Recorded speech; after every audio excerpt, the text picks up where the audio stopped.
Vamos a recibir en algún instante al director ejecutivo del Centro de Estudios para el Desarrollo, Agustín Iturralde, para hablar precisamente de cuáles son las claves al futuro del trabajo, ¿no? Sí, y uno piensa en estos brotes y más allá de, por supuesto, lo prioritario que es la salud, también piensa en la economía, ¿no? Y cómo esta posibilidad de ir o de empezar a afectarnos aún más del coronavirus nos lleva a mayores complejidades a nivel económico y a nivel de las empresas y del proceso del país en general.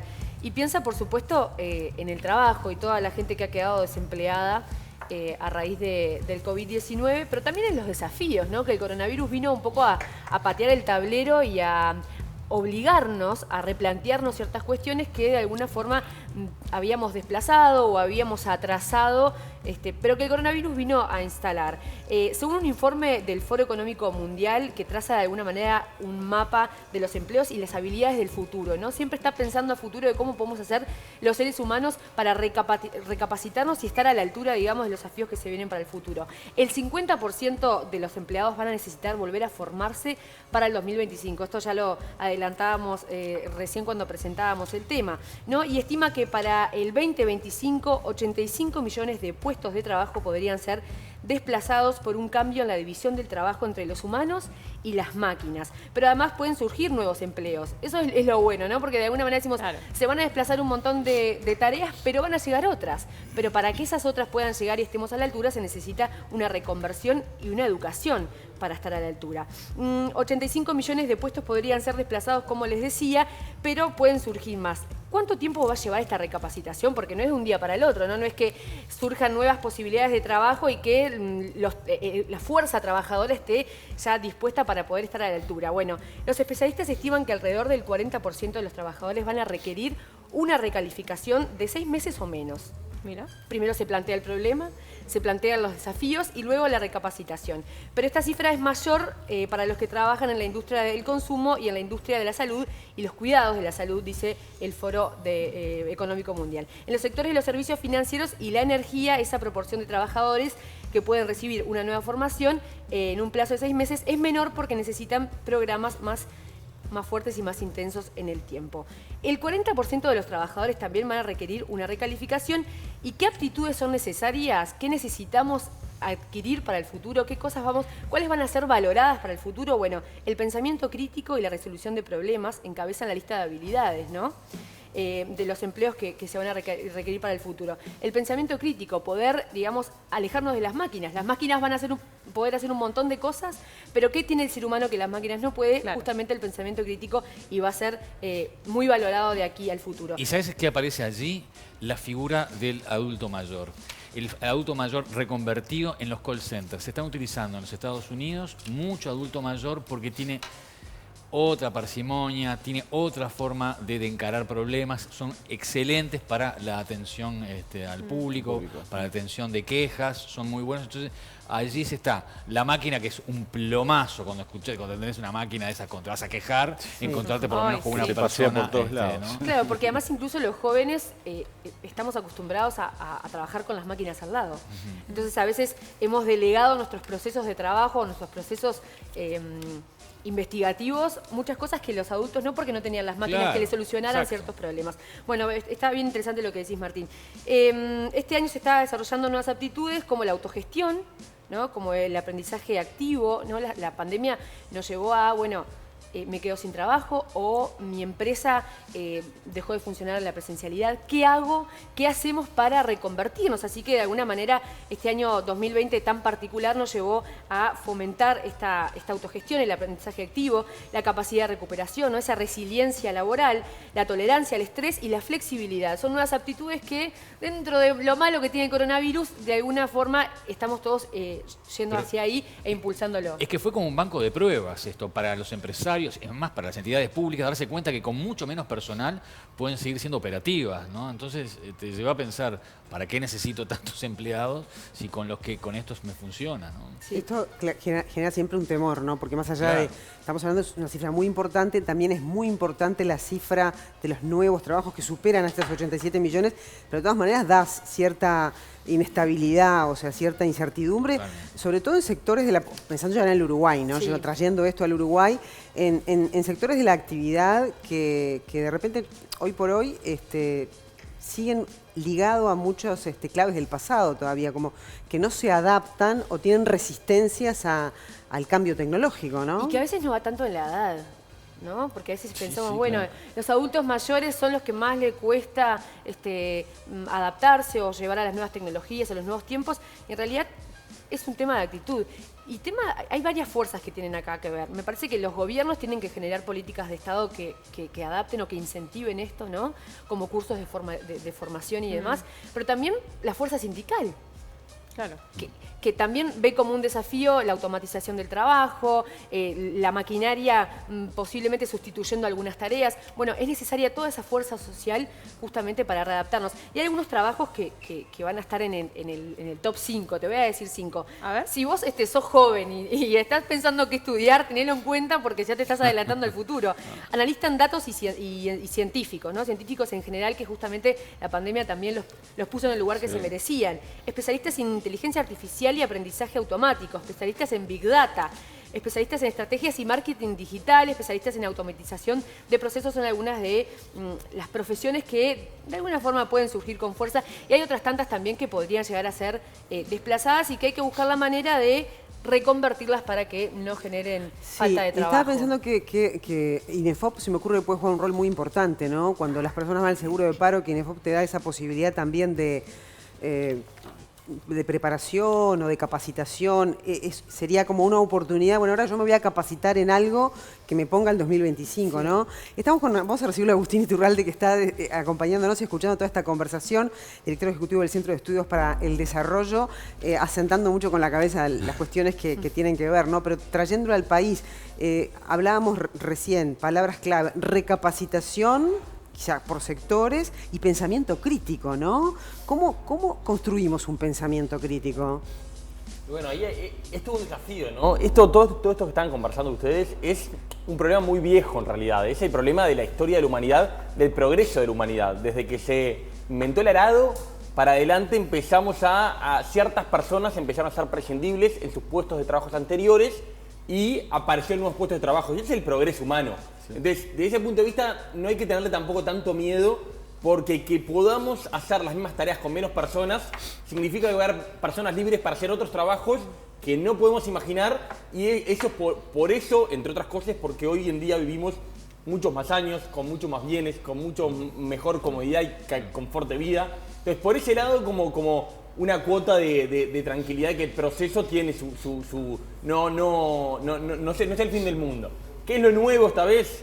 Que bueno, que se da en el periodo de vida de una generación, vamos a ver muchos puestos de trabajo destruirse y crearse y capaz que volverse a destruir. Y eso antes llevaba a toda una generación. En general, la misma persona, capaz que una vez en la vida, sin llamar la suerte, le pasaba que su trabajo desaparezca, claro, pero era todo mucho más lento. Bueno, ahora no. Ahora estamos viendo que los que están saliendo de la universidad recién formados, probablemente quizás en 10, 15, 20 años, su trabajo haya cambiado. Entonces aparecen todos estos desafíos.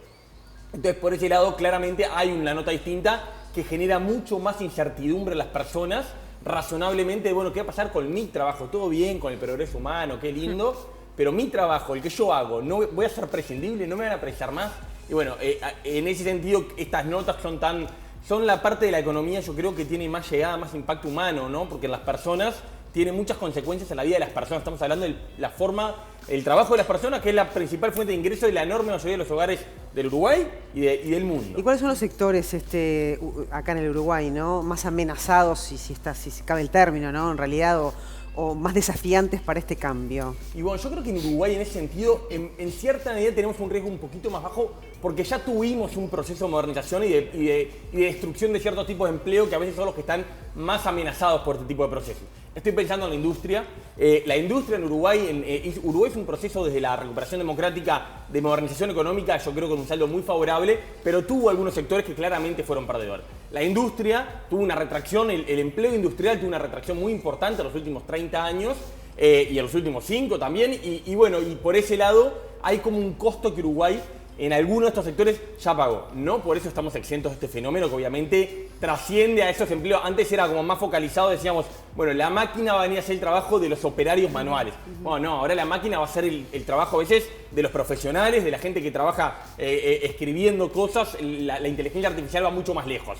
En ese sentido, creo que lo que ustedes señalaban hoy de algunas áreas de conocimiento, que yo creo que a veces lo que pecamos en esto es pensar que son conocimientos muy, muy específicos los que precisamos para estar preparados para el mundo que se viene. Y Magdalena creo que con buen tino nombraba algunas cosas que no son tan específicas, sino son saber pensar, pensamiento crítico, claramente programación, computación, inglés. La resiliencia ya. La resiliencia.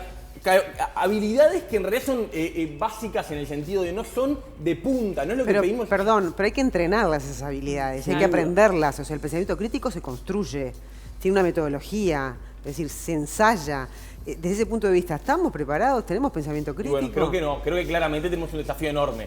Estamos acostumbrados a que todo lo haga la máquina, es al revés, ahora hay que complementar a la máquina, ¿no? Lo que decía Magdalena, hay que trabajar con la computadora y nosotros lo que le podemos aportar es justamente la humanidad al trabajo. Claro. La humanidad al trabajo y la asistencia, los empleos que sean, qué empleos van a estar en el futuro, muchos de esos son, bueno, esa máquina puede fallar y va a precisar a alguien que la sepa reparar, precisa programar si va a precisar a alguien. En ese sentido lo que yo quería decir era, no pensemos tanto en carreras tecnológicas de punta universitarias, que sí, también las vamos a apreciar, esa gente que va a liderar, pero el grueso de los trabajadores van a apreciar una mucho mejor formación secundaria completa. Claro. ¿Cuál es el desafío? ¿Estamos preparados, me decías? Y bueno, claramente en un país donde el 60% de los jóvenes no terminan secundaria, claramente esto es un desafío enorme y mucho más que en otros países que tienen mejores estándares. Maggie recién hablaba de un top 5, ¿no? Uruguay está en esa línea, por ejemplo, y la juventud está orientada hacia ese top 5 al cual hacía referencia Magdalena. Creo que en Uruguay tenemos cada vez más, la desigualdad del ingreso en Uruguay es muy pequeña al lado de la desigualdad educativa. La verdadera desigualdad en Uruguay es la educativa. En Uruguay tenemos un sector de jóvenes, algo menos de la mitad, que termina secundaria, logra entrar a la universidad, termina la universidad o no, pero que logra estar empleables globalmente, digamos. Y tenemos una mitad un poco más grande que claramente no. Entonces, en ese sentido, tenemos dos Uruguay muy distintos y yo creo que hay, en las mejores empresas del mundo hay uruguayos y no tenemos que tener miedo a competir porque realmente tenemos gente de primer nivel que compite y lo hace muy bien en cualquier ámbito del mundo. Ahora, esa dualidad, esa sociedad cada vez más fragmentada y en particular en el terreno educativo, la desigualdad educativa en Uruguay es muy, muy grande en las comparaciones que hemos podido ver y bueno, es lo que digo, en general miramos más la desigualdad del ingreso, que es importante, pero sin duda en Uruguay tenemos que preocuparnos mucho más por la desigualdad educativa, que fija un desafío. La accesibilidad, claro. Agustín, sin duda hay un término que hemos adoptado en esta emergencia sanitaria, que es el del teletrabajo, ¿no? Aquí hemos hablado sobre este proyecto de ley que busca regularlo. ¿Cómo se da una adecuada regulación del teletrabajo que, por lo que hemos visto, llegó para quedarse, ¿no? Sin duda llegó para quedarse, va a ser, con pandemia, sin pandemia, va a ocupar un lugar cada vez más grande en el mercado laboral. Y en ese sentido creo que también hay que ver un poquito lo que hablábamos recién, ¿no? El teletrabajo a veces es como está planteado hoy en día, es más para quienes pueden, es un lujo de quienes tienen un tipo de trabajo que lo pueden hacer. La regulación creo que idealmente tiene que conjugar dos cosas que siempre es el gran desafío en la regulación de los mercados laborales, que es la flexibilidad de permitir mercados laborales dinámicos, que el empleo cambie, que cambien las funciones y generar el dinamismo que necesita este mundo que ustedes están describiendo, con la seguridad para el trabajador, ¿no? Ese desafío está en el concepto de la flexiseguridad, que a veces algunos países europeos han logrado aplicar de, bueno, redes de contención cuando el trabajador pierde su empleo o pasa algo, pero mientras no, mucha libertad para la empresa de contratar, tener distintas modalidades, y Uruguay en ese sentido tiene un desafío. Uruguay en todos los indicadores económicos, institucionalidad, el mercado laboral es una de las cosas que aparece mal puntuada sistemáticamente. Tenemos un desafío bien importante de cara a esto. El empleo va a ser cada vez más impredecible. Yo no le voy a decir, tu función es hacer esto. No, la función va a ser mucho más amplia, mucho más difícil de predecir. En ese sentido, nos falta claramente flexibilidad. Ahora, y lo indican todos los indicadores. Pero el cambio de mentalidad de los dirigentes de empresas. Porque Sin duda. el teletrabajo requiere un cambio de mentalidad, entender que el valor del trabajo ahora pasa por otro lugar, no es el de las 8 horas, porque hay como una cierta obsesión porque el trabajador cumpla con determinadas Sí, horas, pero hay que medir las No productividad. solo privado, también público. ¿Cómo se le cambia También la público. mentalidad al empresario? Totalmente. Recién hablando de los sindicatos, también de las gremiales empresariales, ¿no? De todo. Creo que esto es un desafío para todos. Esto está en nuestras manos, ¿no? No hay ninguna condena, digamos. Hay una tendencia global, hay un lugar hacia donde va el mundo, pero dentro de eso hay cosas para hacer y hay políticas de Estado, como decía Magdalena, para poner en marcha y hay países que lo están esperando mejor y otros peor. Uruguay tiene cosas de los mejores y cosas de los peores para este desafío que se viene. Sin duda va a implicar un cambio muy grande de cabeza y en particular creo que las relaciones laborales uruguayas deben ser mucho más de cooperación y en ese sentido tanto para empresarios como para trabajadores un desafío muy grande de ver las cosas de otra manera. Agustín, vuelvo a la raíz, ¿no? Más allá de pasar al teletrabajo y te llevo a un campo que vos conoces bien, que es la universidad. Vos fuiste militante universitario, sos economista. ¿Qué tan necesario es que el mundo del trabajo se involucre con la academia para llevar adelante programas más actualizados donde el estudiante uruguayo no tenga que acudir al exterior para estar en la tendencia, para estar en la vanguardia? Y ni siquiera llegando a la universidad, incluso hasta en el liceo. ¿Cómo hacemos para readaptar nuestros programas que a veces parecen un poco antiguos? Y bueno, creo que ahí te estás metiendo con probablemente el principal desafío que tenemos para todo esto que ustedes están conversando, que es el sistema educativo, ¿no? Tenemos un sistema educativo que expulsa y deja por el camino muchísimos jóvenes en el liceo y que después en la universidad realmente sigue siendo una cosa de élite en Uruguay, a pesar del crecimiento sigue siendo una cosa minoritaria. Yo pondría el foco más que en la universidad en el sistema secundario. Me parece que ahí es donde vamos a encontrar los principales problemas para atender estos cambios en el mundo. Si nosotros pudiéramos aumentar la tasa de egreso, duplicar la tasa de egreso de 40 a 80, que no es nada extraordinario, ¿no? Es lo que tiene Chile. No es nada extraordinario que la enorme mayoría de los jóvenes terminaran en secundaria y la secundaria se actualizara con cosas más a tono para estos desafíos, pero no grandes cosas de punta, sino inglés, programación, pensamiento crítico, habilidades, inteligencia emocional, esas habilidades blandas que ustedes bien describían, vamos a haber hecho pero un aporte del Uruguay enorme y mucho más importante que andar pensando en cosas capaz que mucho más sofisticadas, que es a donde tendemos a irnos cuando vemos estos problemas. Ahí va, bueno, nos quedan 4 años, ¿no? El desafío es lograrlo en 4 años.